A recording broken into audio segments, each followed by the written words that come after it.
कृष्णा कृष्ण कृष्ण हरे हरे हरे राम राम राम हरे आज जो है हमने जन्म हरे। लीला और बाल लीला के बारे में चर्चा किया, और आज जो है हम उसके आगे की लीला के बारे में चर्चा करेंगे। आगे जब बलराम जी और भगवान गौचारण के लिए जाने लगे तो वहाँ पर कई सारे असुर, आचार्य बताते हैं कि डेली एक ना एक असुर आता ही था। भगवान जब अपना जो मध्याह्न भोजन करते थे, ब्रेकफास्ट करते थे, उससे पहले कोई ना कोई असुर का वध करते ही थे। पर श्रीमद् भागवत में मुख्य मुख्य असुरों का वर्णन किया गया है। ऐसे असुर तो बहुत मारे, और जो मुख्य मुख्य असुर थे उनका वध का वर्णन यहाँ पर किया गया है। तो बलराम जी ने भी कई सारे असुरों का वध किया, तो उनमें से ही एक है प्रलंबासुर।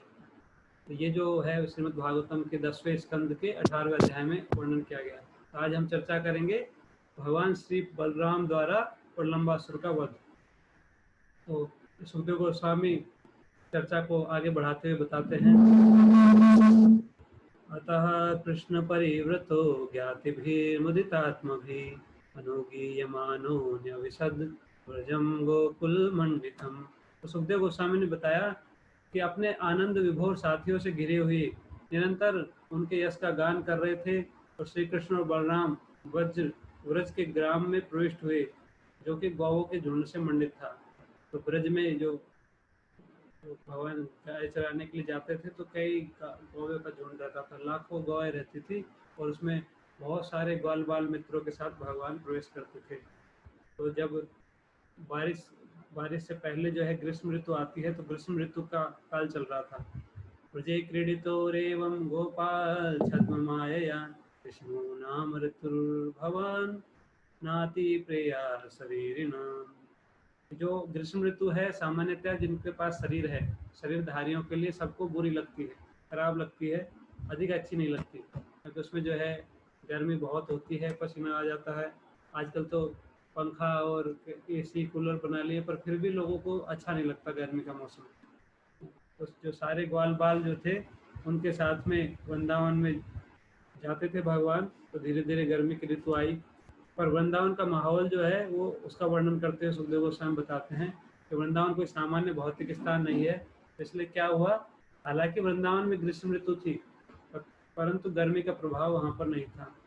वहाँ पर वसंत के गुण प्रकट हो रहे थे, क्योंकि साक्षात भगवान कृष्ण बलराम सहित वृंदावन में रह रहे थे। अतएव ग्रीष्म ऋतु वसंत के गुण प्रकट कर रही थी, और वृंदावन भूमि इतनी विशेष है कि वहाँ पर जो भौतिक प्रभाव होता नहीं है, क्योंकि आध्यात्मिक जगत है। ब्रह्मा जी जो ब्रह्म संहिता में लिखते हुए बोलते हैं, प्रिय कांता कांता कल्पतरवो द्रुमा भूमि चिंता मणि गणमयी तोयम अमृतम। वृंदावन की जो भूमि है वो कल्प तरुओं से अलंकृत है। वहाँ पर जो जमीन है वो चिंतामणि है। वो जो है भौतिक स्थिति नहीं है, वहाँ पर जो है सभी चीज़ें दिव्य हैं। तो भगवान बलराम जब इस पृथ्वी पर वृंदावन में लीला कर रहे थे, वहाँ हम वृंदावन बोलते हैं। भगवान आते हैं तो अपने धाम को भी यहाँ पर प्रकट करवाते हैं। तो वृंदावन का जो वातावरण था वो बहुत ही सुंदर था, और उसका वर्णन करते हुए बताते हैं, यत्र निर्झर निर्हाद निवृत स्वन झिल्लिकम रस्वच्छिखर सुद्रुमा मंडल मंडितम। वृंदावन में झरनों की तीव्र ध्वनि से झिंगुरों की झंकार छिप गई। जैसे जंगल होता है तो उसमें कई सारे कीड़े होते हैं, उनमें एक झिंगुर होता है, वो बोलता रहता है। पर जब झरने चलते थे वृंदावन में तो उनकी आवाज़ सुनाई नहीं देती थी, वो बड़ी बेकार कर्कश आवाज़ होती है उनकी। तो उन झरनों की फुहार से निरंतर नम रहते हुए वृक्ष के समूह ने संपूर्ण क्षेत्र को मंडित कर दिया, और सारे वृक्ष जो है पूरा पर्याप्त रूप से उनको पानी मिलता था। अभी अभी जैसे वृंदावन देखते हैं तो वहाँ पर पेड़ अभी भी बहुत सारे वृक्ष दिखाई देते हैं। 500 साल पहले तो पूरा जंगल ही था, और 5000 साल पहले जो गोवर्धन पर्वत था बहुत ऊंचा था, और गोवर्धन पर्वत से कई सारी नदियाँ निकलती थी। गोवर्धन पर्वत की ऊंचाई जो है धीरे धीरे कम होती जा रही है। 500 साल पहले का वर्णन है कि उसकी परिक्रमा जो होती थी 12.5 कोस की थी, अभी 7.5 कोस है, 21 किलोमीटर है अभी, पहले 36 किलोमीटर के करीब था। तो 500 साल में इतना घट गया है। तो जब बहुत ऊंचा पर्वत होता है तो उसमें बहुत सारी नदियां बहती हैं, वहाँ से झरने निकलते हैं। अभी जो है वहाँ पे गोवर्धन से कोई झरना नहीं निकलता, और पहले ऐसा स्थिति था, वहाँ से बहुत सारे झरने निकलते थे। सरोवर इसलिए आगे बताते हैं कि सरोवरों की लहरों और नदियों, सरोवरों की लहरों और बहती हुई नदियों का स्पर्श करती हुई अनेक प्रकार के कमलनियों के परागकण को साथ लेती हुई वायु वृंदावन को शीतल बनाती थी।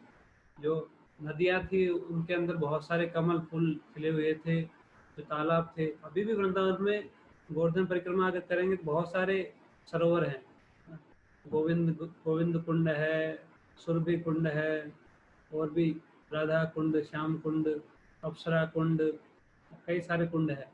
कुंड कुंड अलग अलग कुंड, बहुत सारे कुंड है।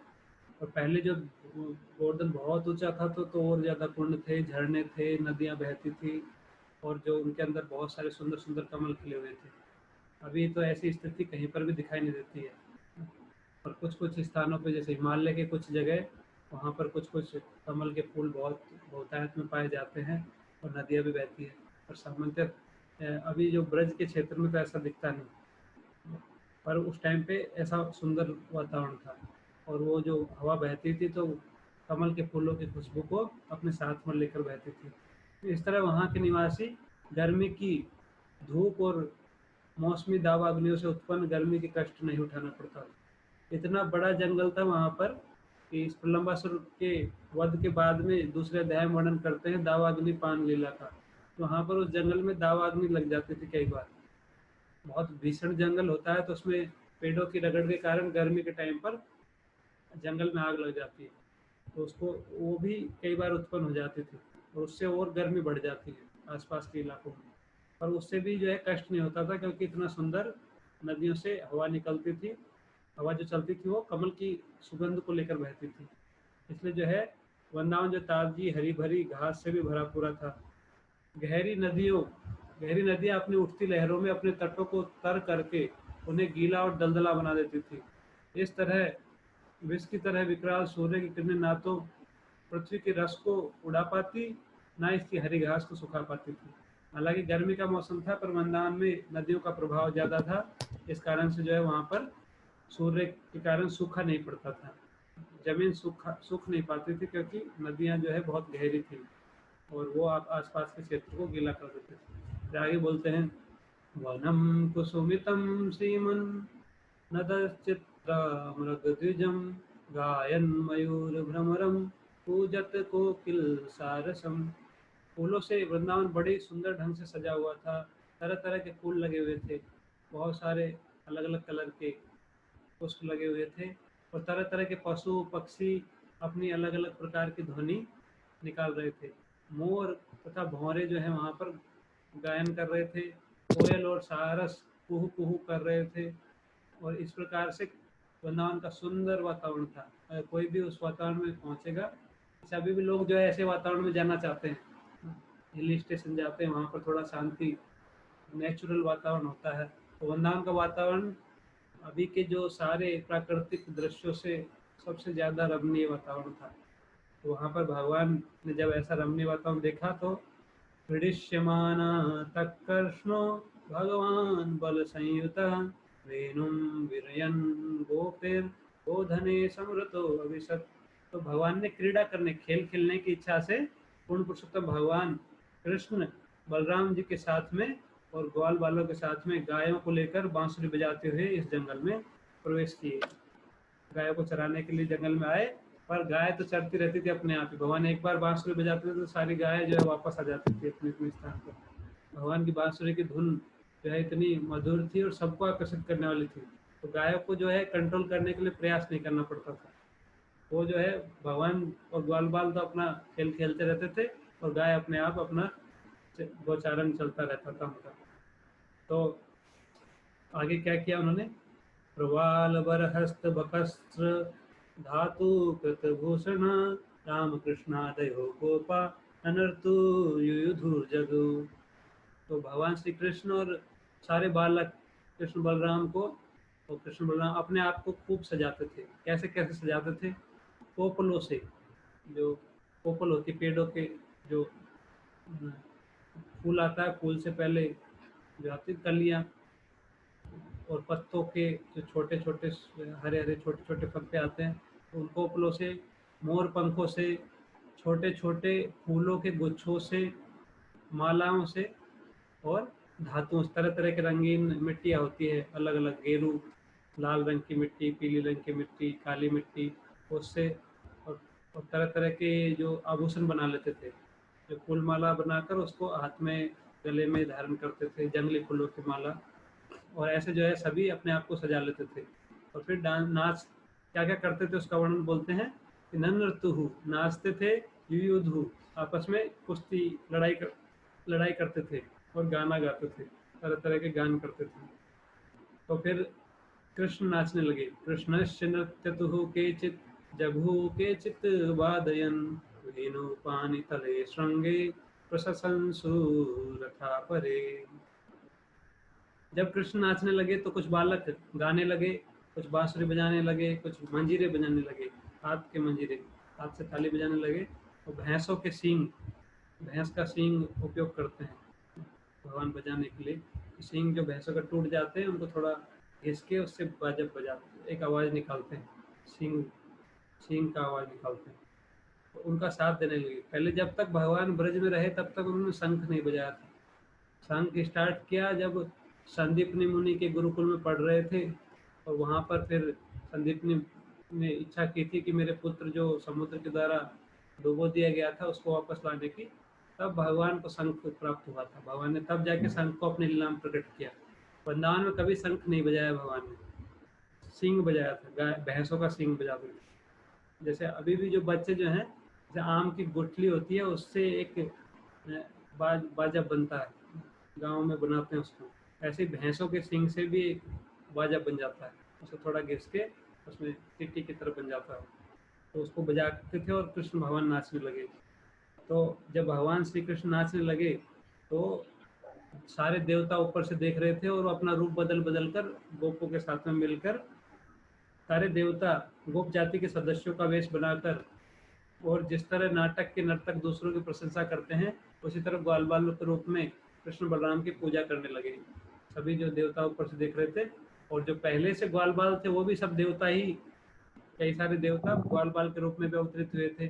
और भगवान के धाम से नित्य पार्षद भगवान के वो भी आए थे। तो वो सब जो है कृष्ण बलराम की पूजा करने लगे, उनकी प्रशंसा करने लगे। और भगवान क्या क्या करते थे, भ्रमणे लंघने शैपे आस्फोटन विकर्षणे चिक्रीडतु निर्युद्धेन काकपक्षधरो क्वचित्।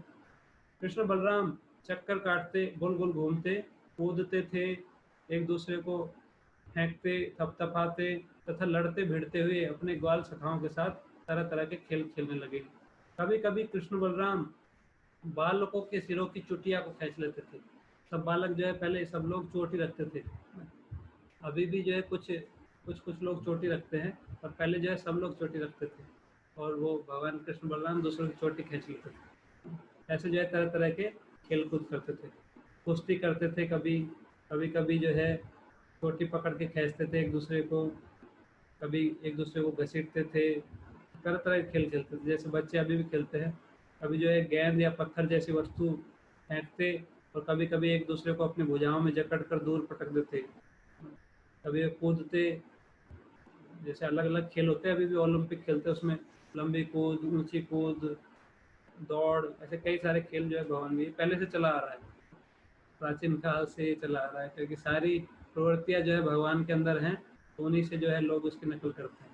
और पहले जो है किसी भौतिक लाभ के लिए वो खेल नहीं खेलते थे, सामान्यतया वो केवल अपने आनंद के लिए खेलते। खेल को जो है कभी भी पैसा कमाने का जरिया नहीं बनाया जाता था, राजाओं के टाइम पर भी ऐसा था।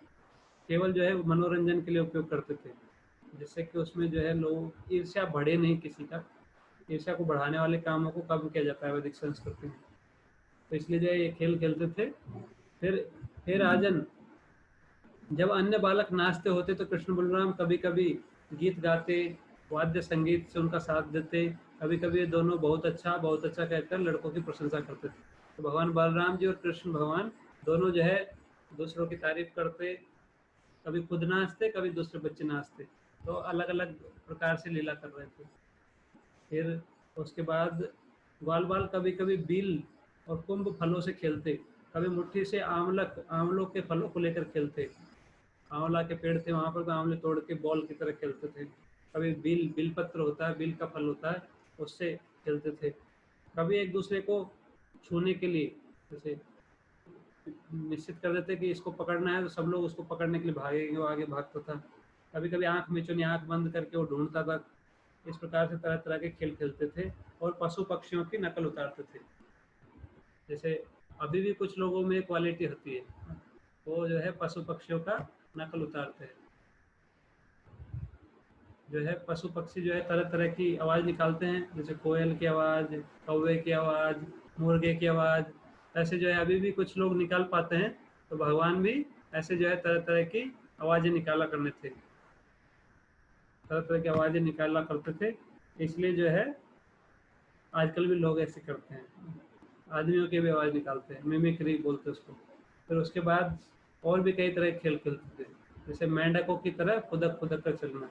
क्वचिच्चा दुर्दुरा प्लावै विविधैरुपहासकै कदाचित् तस्यन्दोलिकया तर्हि चिन्नप्रचेष्टया।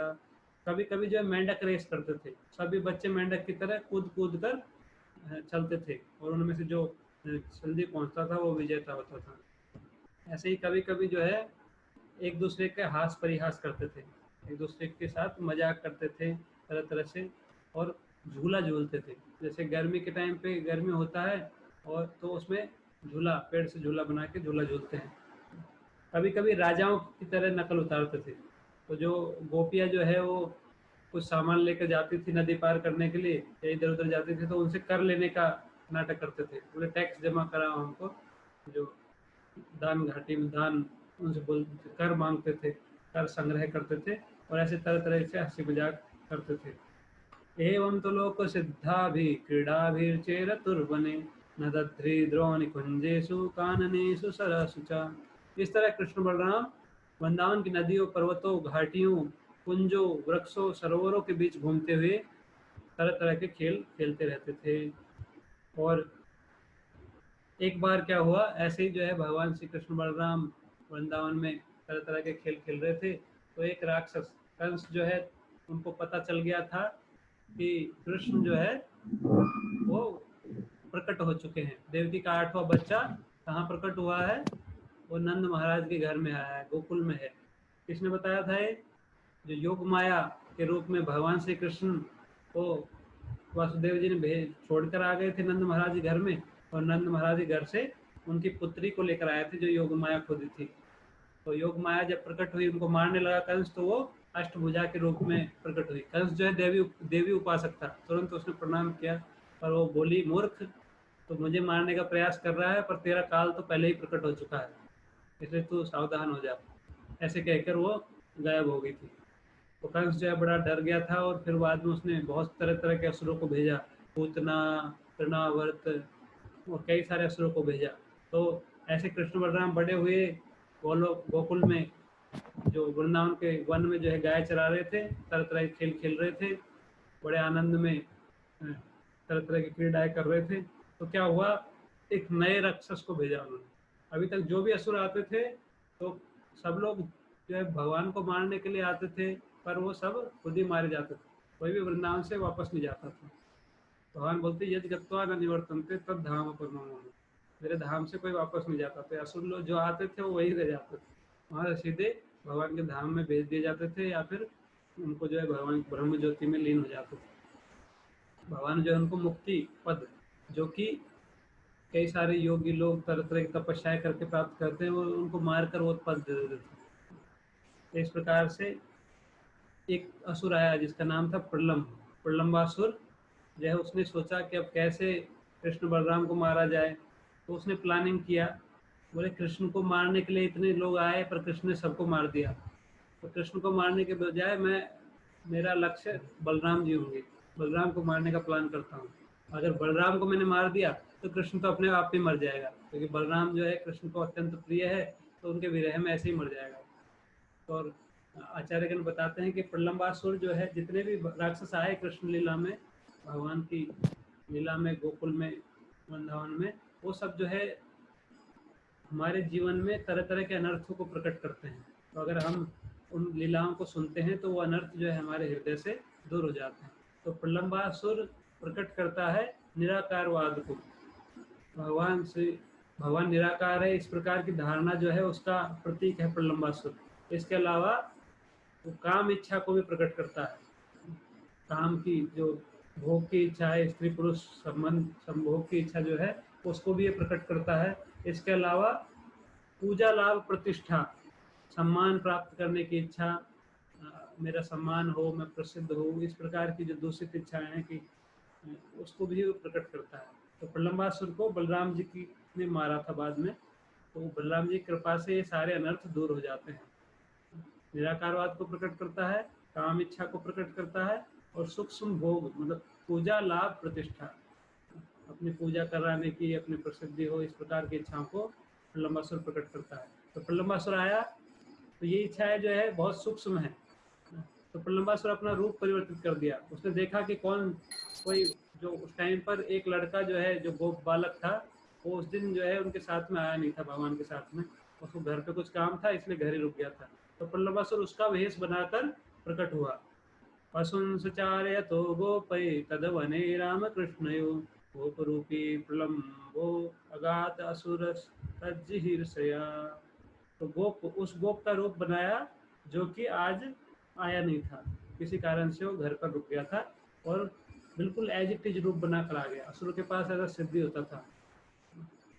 असुर जो है वो भी बहुत सारी शक्तिशाली होते थे, तरह तरह की सिद्धियां उनके पास होता था। जैसे पूतना के पास सिद्धि था उड़ने का, और वो भी रूप चेंज कर सकती थी। तो वो एक सुंदर, बहुत सुंदर रूप बना कर आई थी। सबको लग रहा था साक्षात लक्ष्मी जी आई है, या सची इंद्र पत्नी सची आई है, या दुर्गा माता खुद ही आई है। इस प्रकार सोच रही थी गोपियाँ सारी, तो इसलिए बहुत आसानी से उनको एंट्री मिल गई। इसी प्रकार से प्रलंबासुर जो है वो बिल्कुल उसी बालक की तरह बन गया, और उसने सोचा कि अब मेरे को कोई पहचान नहीं पा रहा है, और वो उनके बीच में घुस गया। तम विद्वान अपि दासार हो भगवान सर्वदर्शन अनुमोद तत्सख्यम वधम तस्य विचिंतयन्। वो तो सोच रहा था कि मेरे को कोई पहचान नहीं पाया, पर भगवान को सुखदेव गोस्वामी बोलते हैं भगवान सर्वदर्शन, भगवान से कोई बच नहीं सकता।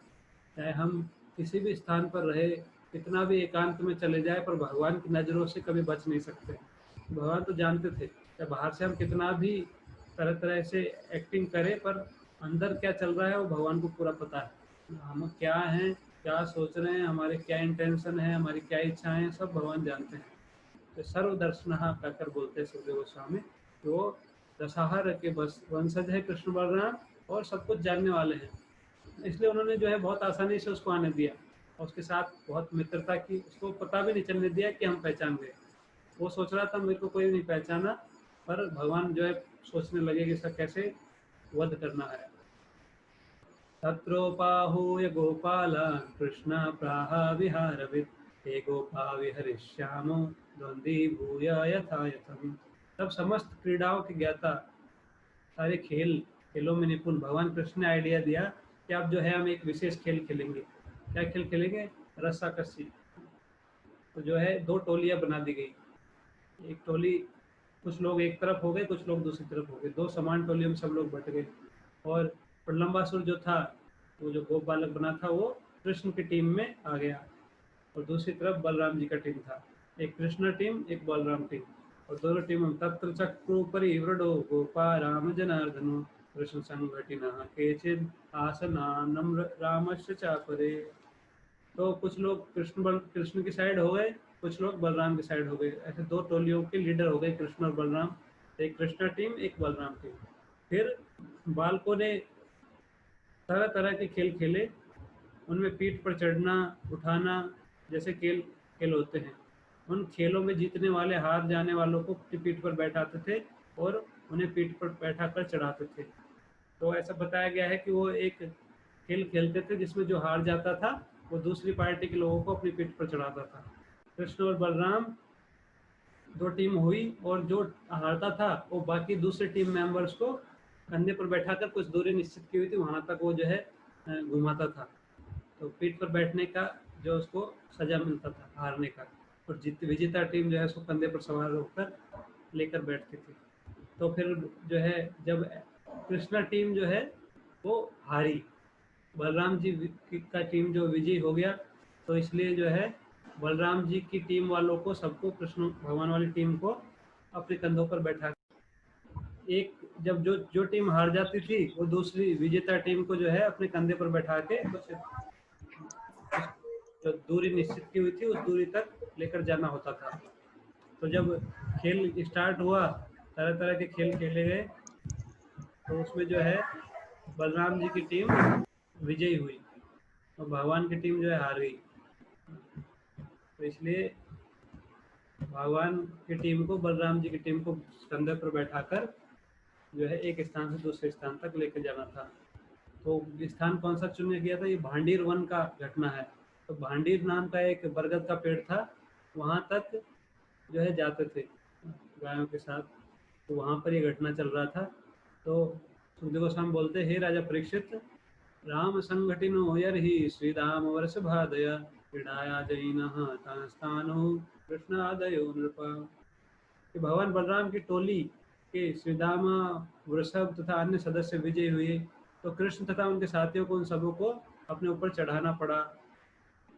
तो हार कर भगवान श्री कृष्ण ने श्रीदामा को अपने ऊपर चढ़ा लिया। तो श्रीदामा जो है भगवान के मित्र थे, उन्होंने जो है कृष्ण भगवान ने श्रीदामा को चढ़ाया। तो श्रीदामा की टीम विजयी हुई थी।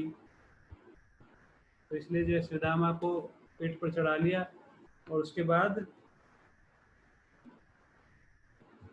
अभी आवाज आ रहा है आपको? हरे कृष्णा। हाँ प्रभु जी, आ रहे हैं। आ रहा है, ठीक। तो श्रीदामा को भगवान श्री कृष्ण ने अपनी पीठ पर बैठाया, और जो प्रलम्ब जो थे, प्रलम्बासुर, उन्होंने देखा कि ये सही मौका है, तो बलराम को मैं अपनी पीठ पर चढ़ाऊंगा और फिर यहाँ से थोड़ा दूर ले जाऊंगा, कृष्ण भगवान से दूर ले जाऊंगा और फिर वहाँ पर इसको मार दूंगा। ऐसा विचार करके प्रलम्ब ने रोहिणी पुत्र बलराम को अपनी पीठ पर चढ़ाया, और भद्रसेन ने वृषभ को चढ़ाया। ऐसे कुछ और गोप थे, उन्होंने अलग अलग को चढ़ाया। तो भगवान कृष्ण को बहुत दुर्दम सोचकर वह जाना आना असुर प्रलम्ब बलराम को तेजी से उस स्थान से बहुत आगे ले गया जहां उतारना निश्चित किया गया था। तो प्रलम्बासुर ने सोचा कि भगवान तो कृष्ण बहुत ताकतवर है, कई सारे असुरों को इसने पहले मारा है, उनका रिकॉर्ड, ज़्यादातर असुरों को भगवान श्री कृष्ण ने मारा था, तो इसलिए कृष्ण से दूर लेकर जाऊंगा, तब जाके बलराम जी को मारूंगा। उनको पता नहीं था कि बलराम जी जो है वो कृष्ण की तरह ही महान शक्तिशाली है। तो उसने बलराम जी को पीठ पर बैठा के बहुत तेजी से भाग गया। जहाँ रुकना था, पेड़ के पास जो निश्चित किया गया था इस पेड़ तक लेकर जाना है, तो बाकी वहाँ से थोड़ा साइड में होकर वो दूर जाने लगा और बहुत तेजी से भाग कर गया, जिससे कि कृष्ण से नज़र से दूर चला जाए। तो वह महान असुर बलराम को लेकर जा रहा था, तो वे विशाल सुमेरु पर्वत की तरह भारी हो गए, जिससे प्रलम्ब को अपनी गति धीमी करनी पड़ी। तो जब बलराम जी जो है वो तो महान शक्तिशाली है, सुमेरु पर्वत बहुत महान, बहुत बड़ा पर्वत है, जो सृष्टि भौतिक संसार से तुलना किया गया है इसका। वहाँ पर जो जम्बू द्वीप है, जम्बू द्वीप के बीचों बीच में सुमेरु पर्वत है, पूरा स्वर्ण का पर्वत है, तो वो जो है बहुत भारी है। तो उसी की तरह बलराम जी ने अपना वजन बढ़ा दिया। तो प्रलम्बासुर जो है जब वजन बढ़ा दिया, तो वो जो ग्वाल बाल का रूप बनाया था, उस रूप को में वो रह नहीं सका। जैसे जो नकली रूप बनाते हैं वो ज़्यादा देर तक टिकता नहीं है, जब कोई विपत्ति आती है तो असली रूप में आना पड़ता है। जैसे कोई व्यक्ति जो है कुछ देर तक नाटक कर सकता है, पर ज़्यादा दिन तक नाटक चलता नहीं है, उसका जो है असली रूप प्रकट हो जाता है। तो प्रलम्बासुर जब बलराम जी इतना भारी कर लिए, तो प्रलम्बासुर अपने असली राक्षस के रूप में आ गया था। तो उसका जो शरीर जो है वो जल अग्नि की तरह तेजोमय था, और तरह तरह के आभूषण थे उसके शरीर पर, और बादल के समान वो लग रहा था। बादल मतलब बहुत ऊंचाई उसकी थी, और बिजली की तरह, जिसमें बिजली चमक रही है। और अपने साथ ऐसा लग रहा था कि सर पर, कंधे पर जो है बलराम जी बैठे हुए थे, तो ऐसा लग रहा था बादलों के बीच में बिजली चमक रही है और साथ में चंद्रमा बैठा हुआ है उसके ऊपर। तो चंद्रमा की तरह भगवान श्री बलराम जी उसके ऊपर लग रहे थे। और तो फिर उन्होंने क्या किया, बहुत तेजी से वो जा रहा था, बहुत विशाल रूप बना लिया। उसने सोचा कि अब तो जो है बहुत दूर आ गए हम, तो बलराम जी का वेट इतना हो गया कि उसने अपना शरीर रूप प्रकट किया। तो भगवान बलराम सोचे कि ये क्या कर रहा है। तो निरीक्ष्य तद उपरु लंबरे चरत प्रदीप्ता द्रग भ्रुकुटी तटो ग्रदृष्टकम ज्वलशिखम कटक किरीट कुंडल ईशाद्भुतम हलधर ईसद अत्र सत। तो बलराम जी ने उनको देखा, तो उसको देखा तो ऐसे उसका वर्णन कर रहे हैं उसके रूप का, कि उसकी आंखें जो है वो ऐसा लग रहा था आग जल रही है। असुरों का विशेष स्वभाव है कि उनके आंख क्रोध में जब जो आंखें बहुत तेज जलती है, तो उसकी आंखें अग्नि के समान जल रही थी, बाल जो है आग के समान खड़े हुए थे, और भौहें जो है बहुत भयानक लग रही थी, दांत जो है बहुत विशाल बहुत तीखे दांत थे, बाजूबंद मुकुट और कुंडल से उत्पन्न आश्चर्यजनक तेज युक्त विराट शरीर को देखा। तो फिर बलराम जी जो है कुछ कुछ भयभीत हो गए। अद्भुतम त्रिशा अद्भुतम हलधरम ईसत अत्र सत। तो बलराम जी जो है भयभीत हो गए। तो भगवान जब लीला करते हैं, तो जैसे कल हम चर्चा कर रहे थे, तो उसमें जो है भगवान को यशोदा माता ने बांध दिया था। तो बलराम जी जो बहुत दुखी हो गए, ऐसे किसने बांधा। तो थोड़ी देर दुखी हुए, फिर बाद में बोले कि मैं किसने बांधा है इनको, मैं जो है तुरंत नष्ट कर दूंगा सब कुछ। तो उसी प्रकार से जो है भगवान जब लीला करते हैं तो कई बार अपने बिल्कुल ऐसी लीला करते हैं जैसा लगता है कि वो एक सामान्य बालक की तरह है, पर थोड़ी देर में फिर अपना वास्तविक रूप प्रकट करते हैं। तो जब उस इतने विशाल असुर को देखा, तो बिल्कुल एक छोटे बच्चे की तरह, जैसे छोटे बच्चे के सामने कोई बहुत भयानक चीज आ जाती है तो डर जाता है, ऐसे ही बलराम जी जो है डर गए। तो सनातन गोस्वामी बताते हैं कि बलराम जी का भय कैसा था। बलराम जी एक सामान्य ग्वाल बाल के रूप में क्रीड़ा कर रहे थे, और इस लीला भाव को बनाए रखने के लिए वे असुर के भयानक शरीर से कुछ कुछ विचलित हुए।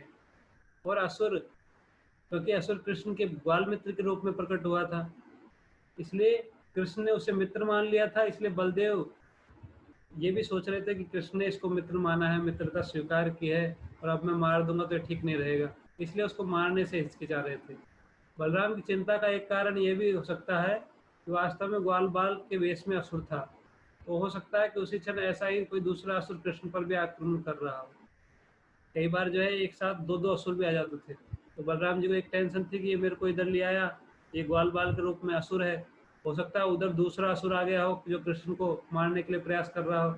इस तरह सर्वज्ञ और सर्वशक्तिमान भगवान बलदेव ने भयावने प्रलंबासुर के समक्ष कुछ कुछ शिथिल होने की लीला प्रकट की।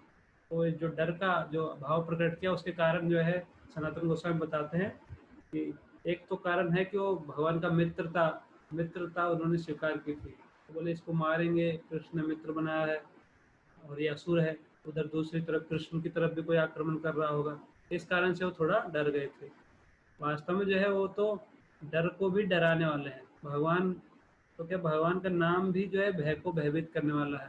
श्रीमद् भागवतम की शुरुआत में इसको बताया गया है, आपन्न संस्कृति घोरा यन नाम विवसो घृणम तथा सद्या विमुच्येता यद विभेति स्वयं भयम।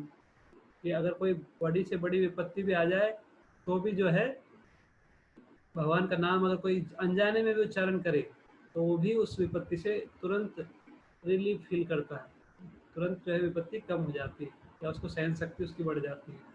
और क्योंकि वो जो नाम है वो भय को भी भयभीत करने वाला है, साक्षात भय का भी महाकाल है, भय को खत्म करने वाला है, भय को भी डराने वाला है।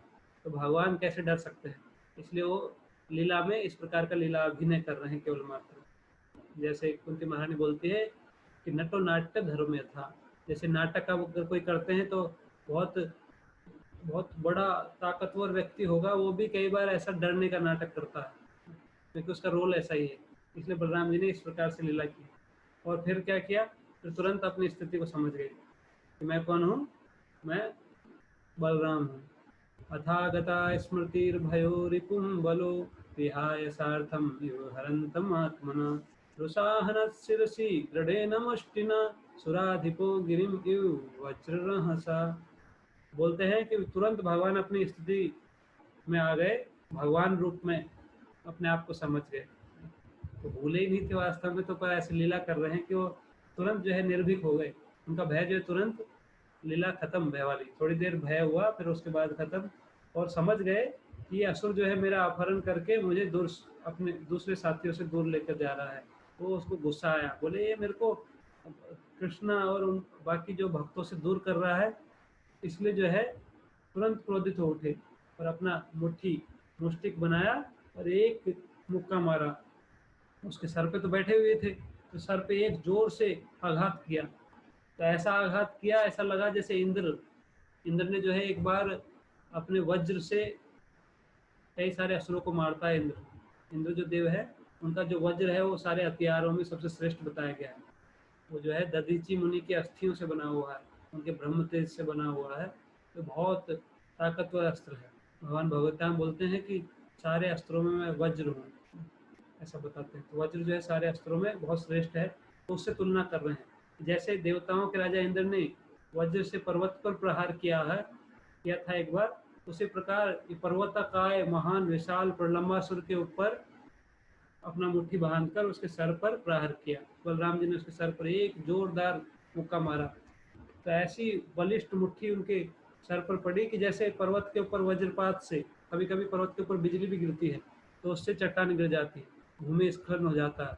उत्तराखंड में और जो हिमालय पर्वत में कई जगह ऐसा होता रहता है, बड़े बड़े चट्टानें जो है टूटकर नीचे गिर जाती है, उसको भूस्खलन भी हो जाता है।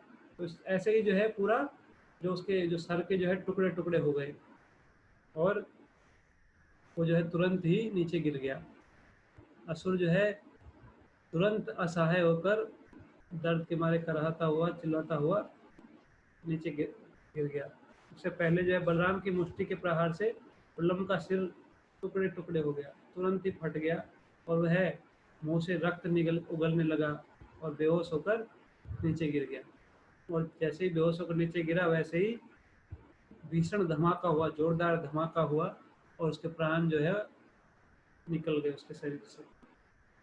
इस प्रकार से प्रलंबासुर को मारा। जब इतना जोर से आवाज हुआ, जैसे ही प्रलंबासुर को ले जा रहे थे तो सभी बच्चे देख समझ गए थे कि बलराम जी कहीं कहाँ गए, सब ढूंढने लगे। तो तुरंत वहां पर पहुंचे और इतना देखा सबने। ज्यादा टाइम नहीं लगाया प्रलंबासुर को मारने में भगवान बलराम ने, थोड़ा देर लगाया, बस एक मुक्का मारा, खत्म। बलराम जी ने जितने असुरों को मारा है उसमें ज्यादा समय नहीं लगाया। भगवान जब मारते हैं असुरों को तो उनके साथ कुछ कुछ लीला करके थोड़ा टाइम लेते हैं, पर बलराम जी तो एक ही बार में खत्म कर देते हैं। जैसे आगे भी कई सारी लीलाएं आएंगी, उनमें भी बलराम जी ने कई असुरों को मारा है। तो जब ग्वाल बालों ने देखा कि बलराम ने किस तरह प्रलंबासुर को मारा डाला, तो बहुत अच्छा। जैसे कोई खेल होता है तो उसमें जैसे क्रिकेट में कोई छक्का मारता है तो सब लोग वोटिंग करते हैं, सब लोग आवाज़ करते हैं, हाँ तालियां बजाते हैं, बहुत बहुत बहुत अच्छा शॉट मारा। ऐसे ही जब बलराम जी जब मुक्का मार के असुर को मार दिया और देखा कि बलराम जी बिल्कुल सुरक्षित है और असुर मारा जा चुका है, तो सब बहुत अच्छा कहकर उनका गुणगान करने लगे। उन्होंने बलराम को खूब आशीर्वाद दिए और सभी तरह से प्रशंसा की और उनकी खूब प्रशंसा की। उनके मन प्रेम से विभोर हो उठे और सबने उनका आलिंगन किया, मानो वो मृत्यु के मुंह से बचे हों। बच्चे जो थे सखा भाव में भगवान के साथ रहते थे, उनके लिए जो है भगवान एक सामान्य बालक के समान है। तो वो जो है उनको बहुत प्रेम करते थे। तो वो देखे कि इतने बड़े असुर के से बच गया और असुर को मार गिराया, तो फिर वो बहुत खुश हुए। सबने जो है आलिंगन किया, सबने उनकी लंबी उम्र के लिए कामना किया। तो पापी प्रलंबासुर के मारे जाने पर देवता अत्यंत प्रसन्न हुए और उन्होंने बलराम पर फूलों की वर्षा की और उन्होंने उनके उत्तम कार्यों की प्रशंसा की। पापे प्रलंबे निहते देवा परम निर्वृता अभ्यवर्षन बलम मान ले प्रशंसु साधु साधु इति। साधु साधु कहकर पूरे देवलोक में ऊपर से भी ध्वनि आने लगी और नीचे बच्चे साधु साधु कह रहे थे। इस प्रकार जो है भगवान श्री बलराम जी ने प्रलंबासुर को मार गिराया। तो श्री भक्तिविनोद ठाकुर महाराज इस कृष्ण लीला के जितने भी असुर है उनको अलग अलग अनर्थों से कंपेयर करते हैं और उन अनर्थों को कैसे हमारे हृदय में जो है वो मन में वो अनर्थ हैं, मन में और हमारे शरीर में, तो उन अनर्थों को का दूर करने का कारण तरीका भी बताते हैं कि कृष्ण जब हम एक कृष्ण कथा सुनते हैं तो अलग अलग असुरों के से संबंधित जो अनर्थ है वो दूर होते जाते हैं।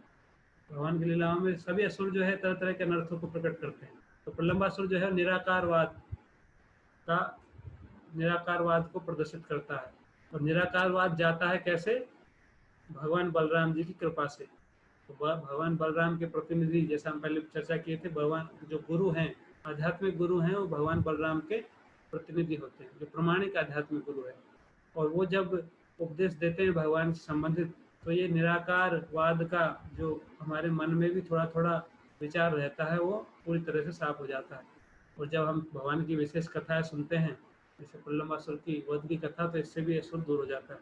दूसरा, प्रलंबासुर जो है, जैसे प्रलंबासुर छिपकर आया था, ऐसे ही हमारे मन में सूक्ष्म भौतिक इच्छाएं रहती है, वो है पूजा लाभ प्रतिष्ठा की इच्छा। वो भी जो है इस कथा को सुनने से दूर होती है। और काम की इच्छा, भौतिक भोग की इच्छा है, वो भी दूर हो जाती है। तो कृष्ण कथा सुनने का ये भी फायदा है कि स्पेसिफिक कथा से स्पेसिफिक अनर्थ दूर हो जाता है। अलग अलग कथाओं से अलग अलग अनर्थ दूर होते हैं। तो आज की प्रलंबासुर की कथा से निराकारवाद, पूजा लाभ प्रतिष्ठा की इच्छा और काम इच्छा, इसको दूर करने में हमको सहायता मिलती है। तो आज हम यही समाप्त करेंगे। भगवान श्री बलराम की जय, प्रलंबासुर वध की जय, प्रभुपाद की जय। आपका कुछ प्रश्न है तो पूछ सकते हैं।